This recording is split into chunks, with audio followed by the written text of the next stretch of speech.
I enjoy mentoring for SCORE, and it's a great organization, and I would recommend to anyone who's starting a business that you might consider enlisting their services. It's all free. It's sponsored by the U.S. government, Small Business Administration. It's been around for years.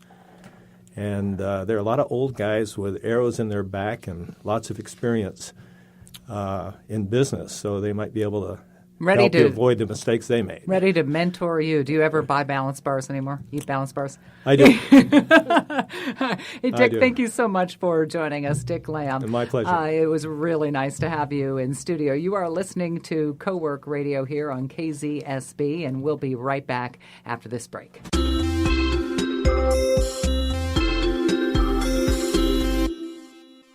Hi, it's Catherine Raymock. Are you buying or selling a home? See Compass Realtor Terry Ryken. I went to Terry because of his reputation and experience, but was quickly taken by his genuine enthusiasm. It's that combination that truly sets him apart. Terry specializes in properties in Montecito, Hope Ranch, Santa Barbara, and Santa Ynez Valley, and has 39 years of experience as an agent and broker. There are so many realtors to choose from, but only one Terry Ryken. Find out for yourself. Google search Terry Ryken. What's that? This? The newest online business banking around. Can you initiate wires and approve transfers? Yes. Pay bills? Check. Cash management? Of course. All business, all online, all on your phone? You bet. My computer, too. It's Montecito Bank and Trust's new business online banking. It works as hard as I do. Huh. Montecito Bank and Trust. You got it. Montecito Bank and Trust. Behind every great community is a great bank. Montecito.bank. Member FDIC. Koto Group. We are a boutique property management firm located here in the Central Coast. We are small enough to prioritize your business and large enough to match the right tenants with your property. Koto Group. We work for you 24/7 with around-the-clock marketing and emergency service. At Koto Group, we use leading-edge software, making us efficient and cost-effective. Koto Group. Property management for the 21st century.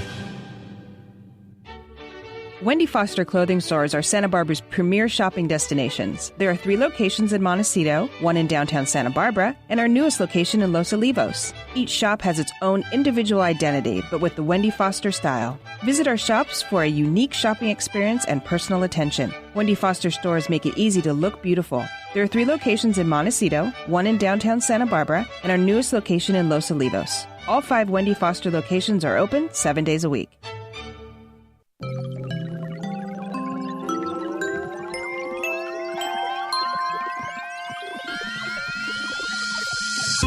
Welcome back. I'm Jane Walker-Wood. And I'm Catherine Raymock, and you're listening to Co-Work Radio here on KZSB. We are a show all about the modern entrepreneur. And we are here in the studio with Dr. Umesh Mishra, co-founder and chief technology officer of Transphorm. That's a global semiconductor company.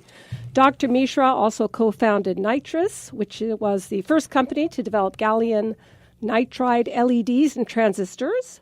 Dr. Mishra has received several prestigious scientific awards, is a professor above scale at UCSB. That's the highest academic rank in the UC system. It is such an honor to meet you, someone as accomplished as you having on the show. And I've been researching what you do. And in simple terms, am I correct in saying you are a world leader in gallium nitrates, which are semiconductors used in, among other things, LED lights?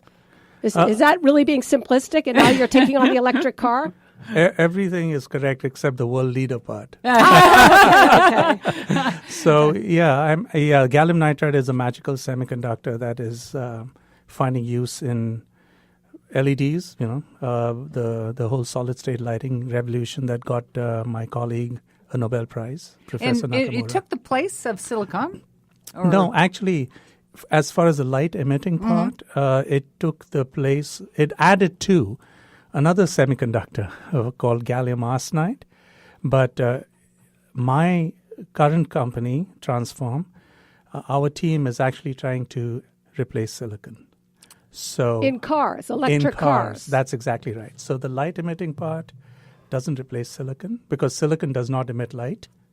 But in my current company. You're absolutely right, Natalie. That's what we do. So my the way at least that I read it as well is the impetus for this is energy saving. So how do you try in layman's terms to tell us what is the lost energy that happens if you're using something a product that is not this semiconductor? Well, that's How does actually, that happen? it's awfully, the problem is that there's this, what I do has zero sex appeal. It's very difficult to, it has. I don't know. Yeah, it doesn't have any. How many more miles can I go in my Tesla X for the same amount of electricity? Yeah, exactly. Double, triple? No, that would be wonderful if I could do that. The answer to your question is probably a 15-20% increase in range. That is huge, by the way, when you're talking. Huge. Yeah, because when you talk about driving range anxiety, those extra 20, 30 miles makes a huge difference. That's also a big saving to Tesla because they don't need as many supercharger stations. Correct. Do companies like Tesla invest money in companies like yours? Not in my company. I don't know which companies Tesla invests in, but to just step back a little. Yes, we are working on electric cars, but the impact of this is actually very widespread. So when you pay your electricity bill, what you're paying, you think you're paying for lighting, for example, or you're paying for, say, the heating. But what you're actually paying for is all the electricity you consume. But over 10% of that electricity is lost in just converting the electricity from the way it is delivered to the outlet. And how is it lost? Through heat or heat. was it okay? Yeah, that's a very good so question. So if you're in a place like Canada where I'm from, is it more expensive to produce electricity? Well, actually, the interesting thing is if you're in Canada, probably you don't want to. This is tongue-in-cheek, because the heat that is generated could also heat your home. But but it's not more expensive to produce the electricity. But what you'll do at any home, if you have a dimmer in your home and you don't have a new dimmer but an older dimmer, you touch it, it'll feel warm to the touch. Yes. And the reason is that it's converting electricity from the way it's received, which is 110 volts AC, it's the outlet, and it changes the voltage. That process is inefficient. Well, that's so we all need to upgrade our dimmers. Well, I'm not trying to push a dimmer. I'll come back when I have a dimmer company. Exactly, yeah. But, Go ahead. No, so over 10% of all electricity is lost, which if you translate in economic terms, we spend about $40 billion a year in the U.S. just paying for wasted electricity. I'm not talking of wasted in transmission, but once it comes to your house, then it gets converted to feed your TV, to feed your dimmer, to feed your laptop, your computer, your refrigerator. Those conversions that take place causes about $40 billion of loss. Now, it's gallium nitrate, is that correct? Gallium nitride. Nitride. Yeah. And it is it grown in a lab? I've seen it's crystallized, but yes. How is it? Because it's not. It doesn't come in sheets like the silicon would, right? Well, actually, the silicon is also grown as a boule, as a bulk material. It comes out like a big sausage. Okay. And then what you do is just like you slice a sausage, you slice silicon into the thin wafers that you normally see. So we actually don't grow, at least at the moment, these sausages of gallium nitride. We just grow the thin film. And gallium nitride does not exist in nature as a natural material. You can't go and mine gallium nitride. It is only a man-made. I have to ask, as a kid, were you taking apart your dad's radio and driving your parents crazy, or was the whole family so scientific that they were very supportive of your curiosity? Actually, the latter. My father was an engineer, and the rest of my family are doctors. But what my father actually instilled in me was learn the basics. Don't get too involved in the final product. Just kind of learn the basics and then let your passion take you where you want to go so that you have the basics to then express yourself correctly. So he I don't want to give him more credit than my mom because my mom's still alive. My father's passed away, so I should really shift all the credit to my Especially mom. because we are available online. She can download this. Right. Yeah. So actually, but both my mom and dad were very, very supportive. And, growing up in India, I was, I have to pinch myself, where I grew up, how I am today. I was going to ask that because you grew up in India. You end up getting a PhD at Cornell. Right. You're now working with the Nobel Prize winner for the LED. Right. How did that happen? Steven Spielberg couldn't write this script. Exactly. No, actually, what it does is it's a combination of support by the family and the openness of American society. So as far as I'm concerned, it takes two to tango. And my father actually graduated from Brooklyn in 1948. And he came to America for study after India got independence and then went back to India. And he was bitten and smitten by the American bug. So he suggested I should go to America just to get a different, just to check it out. Because he said it's a fundamentally different country. He was right. And then, of course, the thing is that, a lot of my research is funded by the U.S. government at the university, which what people don't realize is that there's a lot of public, even though now I'm a private company, I owe a lot to the U.S. taxpayer and the government to fund the high-risk stuff. So this public-private partnership that exists in America is very unique. Do you see that in danger at all with the current government, or are they still very supportive of scientific research? Hard to say because I think that the current government is involved trying to do things which are kind of peripheral. They're being involved in a lot of matters which don't really affect me, but of course affect society and the stress that we all feel, whichever side of the equation you are in. The previous administration expressly supported science and technology. I hope this administration has not made a comment on science and technology at all.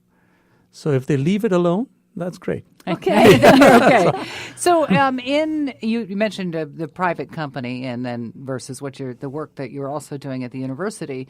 But back to the company itself, which I believe you established almost 10 years ago. Yeah. And you're talking about a new semiconductor and all these things that are very scientific. But at the same time, you need seed money from people that might not necessarily be scientific. Correct. So how do you bring that message? You seem very personable. After I read your bio, I told you he probably doesn't want to make too much small talk for this guy. but you're a good face for your product also. But how do you do that? And what do investors that aren't necessarily tech savvy want to know from you? First of all, venture capitalists get a bad name. There are bad venture capitalists and there are good venture capitalists. And first thing you have to do is go to good venture capitalists. When good venture capitalists want to multiply their money and they also want to make a social impact. They're both human beings and financial machines. So what you have to do is kind of link the two. Like this is good for society and it's going to make you a lot of money. And it will change the way the world is going forward. So I had to basically connect these three dots. It's a money-making proposition.